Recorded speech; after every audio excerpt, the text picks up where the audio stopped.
At one point, the subject of today's video was nearly a 5-star recruit, was the future of Notre Dame football, took off at Boston College, and was projected as a first-round pick. Unfortunately for him though, things have gone off the rails. Boston College football is a mess, and whatever draft stock he had is no longer really there.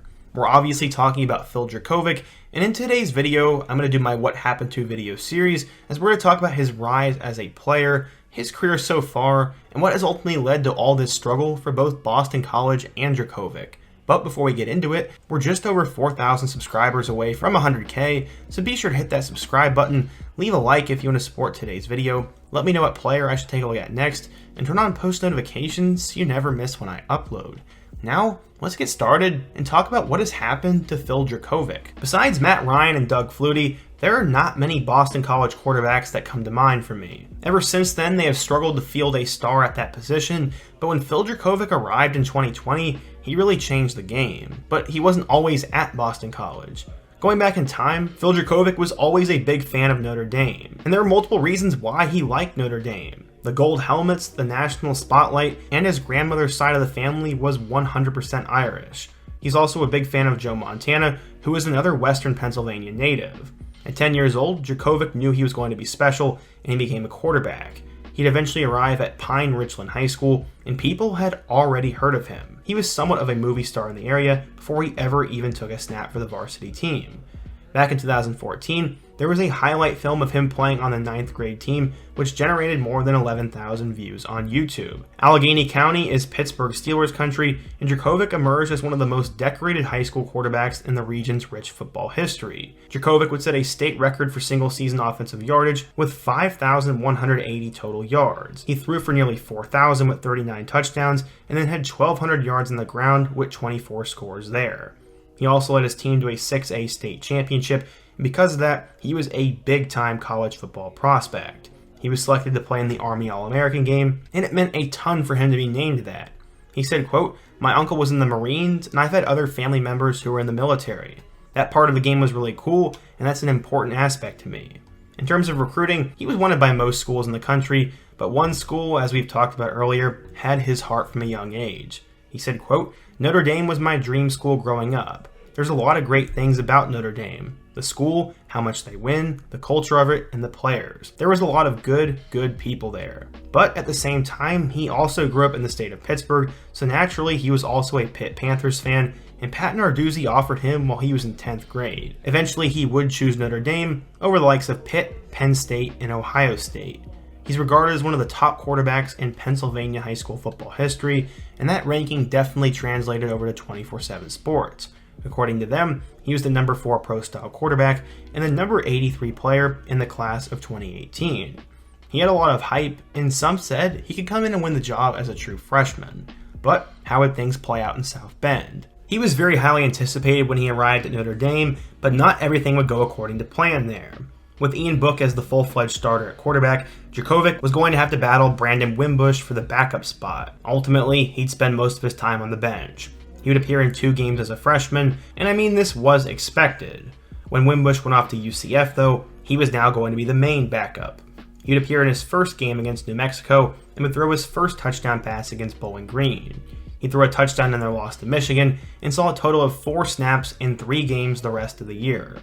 With Ian Book back for his senior season, Phil had a decision to make, and he was also not very happy with how his Notre Dame career had been going. He said, quote, "Near the end at Notre Dame, I was really not liking football. I lost my love for it, I really did. I brought it up to my family about switching positions and not even playing quarterback. I wanted to make it work, and I didn't want to be one of those guys that when things got hard, I transferred and ran away with it." Eventually though, he would have to make the best decision for him, and he decided to enter his name into the transfer portal after all, and settled on a school with coaches that had Pittsburgh ties. He decided to commit to Boston College, where you'd have an opportunity to start, and the Eagles had added some much needed talent.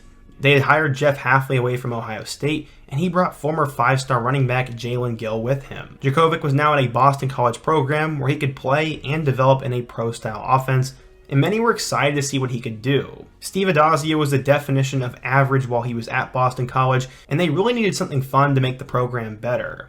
Jeff Hafley was an Ohio State coach, and he was a bright young mind in the game at the time. Anthony Brown was the quarterback for 2 years prior, but he would transfer to Oregon, leaving the spot open for him. Phil was on campus, but he would need a waiver to play immediately. The NCAA typically favors quarterbacks, so of course he ended up getting a waiver, and he started right away. Both Jurkovec and Hafley were not very well known amongst college football fans, but they would quickly start to blow up. Jurkovec would have 2 touchdowns in their first game against Duke, and then a couple weeks later, threw for 358 yards and 3 touchdowns in a win over Pitt. After his team got off to a 3-2 start, he'd be matched up against Clemson. On the national stage, Boston College would get off to an earlier lead against the #1 Tigers, but eventually Clemson came back and won the game. From there, Jurkovec was average, as he would lead them to wins in 2 of their last 3 games and would lose against his old school Notre Dame. For his freshman year, Jurkovec would pass for 2,558 yards with 17 touchdowns and 5 interceptions, and he had 3 more scores on the ground. Going into 2021, many saw Jurkovec as a big-time NFL draft prospect. He had the arm, the athleticism, and the system to do well, and if he could build upon his promising 2020 season, he could end up in the NFL. Unfortunately, it would not go as planned. He threw for 300 yards and 3 touchdowns in their first game against Colgate before he would go down with an injury against UMass. This would sideline him for half the season, and he'd eventually return in early November and help them beat Virginia Tech. From there, he'd have 5 touchdowns in a win over Georgia Tech, and then had 2 scores in a loss to Florida State. He'd lose his final regular season game against Wake Forest, as he would throw 2 interceptions in that game, and they would get blown out 41-10. In 6 total games, Jurkovec passed for 914 yards with 7 touchdowns and 4 interceptions. He also had 300 yards and 5 scores on the ground, but Boston College was pretty boring that year, and they got screwed out of their bowl game. Going into the 2022 season, that draft hype still remained, but he was going to have to prove it. In their first game, they'd play against Rutgers, where it would become a disaster. Jurkovec would throw for 283 yards and 3 touchdowns, but he'd have 2 costly turnovers, as they would lose an embarrassing game 22-21 at the hands of the Scarlet Knights. After that, they went on the road to Virginia Tech, where things only got worse. He only threw for 135 yards and had a costly interception, as they would lose to Virginia Tech 27-10, and as we know, the Hokies are horrible this year. After that, he would rebound with 300 yards and 2 touchdowns in a win over Maine, but then he would struggle once again. He barely had over 100 yards and 2 picks in a blowout loss to Florida State, and then would get his only other win of the year in a 34-33 win over Louisville, where he had over 300 yards and 3 scores. Against Clemson, he didn't score a touchdown as they got blown out. He'd go on the road and struggle against Wake Forest, and then this past weekend, Boston College got nothing going as they lost to UConn 13-3. While UConn isn't as terrible as they were in the years past, this is an embarrassing loss, and Boston College now has a 2-7 record, and they are the worst team in the ACC. So far, Jurkovec has 1,700 yards with 11 touchdowns and 8 interceptions. That late first-round draft stock is now all but gone, and as he runs out of eligibility, Jurkovec went from one of the biggest rising names in the country to slowly falling off, and it's really sad. So what has gone wrong for Jurkovec though? Well, one, he has just sort of fallen off and not lived up to the potential. Jurkovec did not have big-time numbers in his first year at BC, but it was based on his arm and his potential in the system that got scouts so hyped up. Because of that, I think he had too much hype. 2, he has struggled with injuries. He really missed more than half of the 2021 season, and he was playing hurt and could never get into a rhythm, and then this year, he got hurt against UConn and has barely been healthy over the last 2 years. And a big reason for that is how horrible the Boston College offensive line is. Currently, Boston College is last in the country in rushing offense, despite returning an 1,000-yard rusher in Pat Garwo.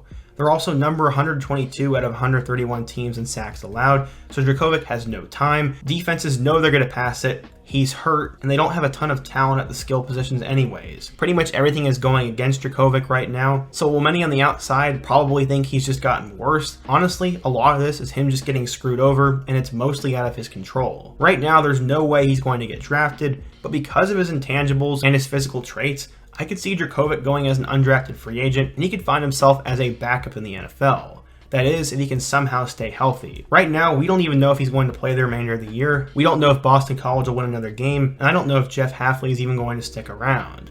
While at first Hafley looked like one of the best young coaches in the country, Boston College has quickly fallen apart. There's a lot of blame to be placed, but I think Jurkovec deserves the least of it, as there are just so many things working against him. Ultimately, if he really was that first-round prospect, he would probably elevate his team a little bit more, but overall, that is what has happened to him. But what do you guys think? If you're a Boston College fan, what has gone wrong for your team, and what does the future look like for the Eagles? Also, do you guys think Phil Jurkovec is an NFL quarterback? And what player should I take a look at in my next What Happened To video?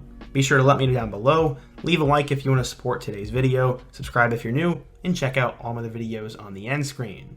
I hope to see you guys again soon, but until next time, peace.